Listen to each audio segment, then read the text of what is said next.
ஆண்டவராகிய இயேசு கிறிஸ்துவின் நாமத்திற்கு மகிமை உண்டாவதாக. இந்த நல்ல நாளிலே உங்கள் யாவரையும் நான் வாழ்த்துகிறேன். இந்த நாளின் தியானத்திற்கு என்று தெரிந்து கொள்ளப்பட்ட வேத பகுதி 143 சங்கீதம் 10 Psalm 143 verse 10. உமக்கு பிரியமானதை செய்ய எனக்கு போதித்தருளும், நீரே என் தேவன். உம்முடைய நல்ல ஆவி என்னை செம்மையான வழியிலே நடத்துவாராக. ஆமென்.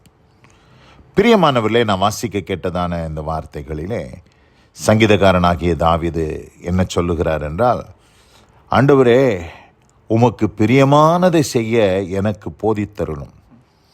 தேவன் நம்மை போதித்து நடத்துகிற தேவனாக இருக்கிறார்.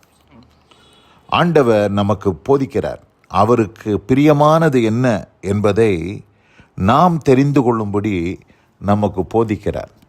போதிக்கிறது மாத்திரமல்ல, அங்கே போட்டிருக்குது வசனம், உம்முடைய நல்ல ஆவி என்னை செம்மையான வழியிலே நடத்துவாராக. பரிசுத்த ஆவியானவர் இஸ் அவர் கைட். அவர் நம்மளுடைய வழிகாட்டி. பரிசுத்த ஆவியானவர் நம்முடைய வழிகாட்டியாக இருக்கிறார். அதுக்கு தான் ஆண்டவர் பரிசுத்த ஆவியானவரை அவருடைய பிள்ளைகளுக்கு தந்தருளி இருக்கிறார். அந்த வழிகாட்டியாகிய பரிசுத்த ஆவியானவர் நம்மை வழி நடத்துகிறார். நாம் நடக்க வேண்டிய வழியிலே, செம்மையான வழியிலே ஆவியானவர், spirit of God leads us, நம்மளை நடத்தி கொண்டு போகிறார்.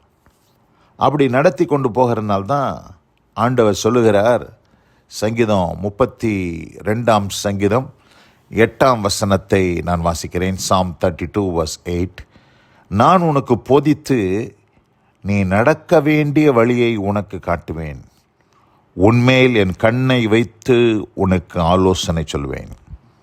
இந்த இடத்துல ஆண்டவர் மறுபடியும் இந்த இடத்துல சொல்கிறார், நான் உனக்கு போதித்து நீ நடக்க வேண்டிய வழியை உனக்கு காட்டுவேன் சொல்கிறார்.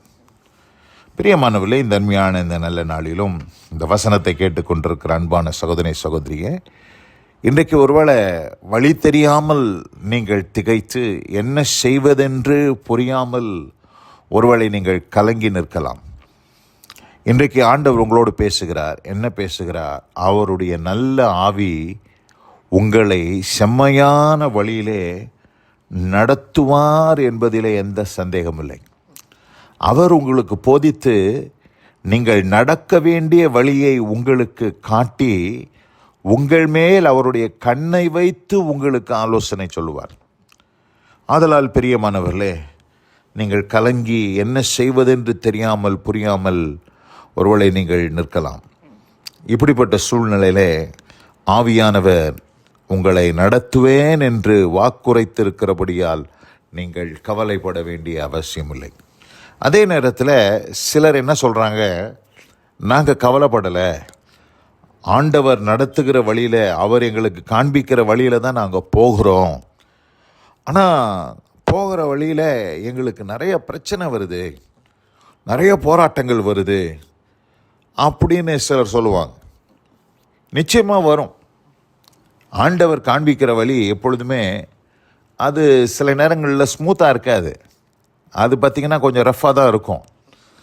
நாகும் தீர்க்க தரிசன புஸ்தகம் 1 அதிகாரத்துக்கு நாம் திருப்பிக் கொள்வோம். 3 வசனத்தை வாசிக்கிறேன். நாகும் 1 அதிகாரம் 3 வசனத்தை நான் வாசிக்கிறேன். கர்த்தருடைய வழி சுழல் காற்றிலும் பெருங்காற்றிலும் இருக்கிறது, மேகங்கள் அவருடைய பாதத்தூளாய் இருக்கிறது. ஆமென்.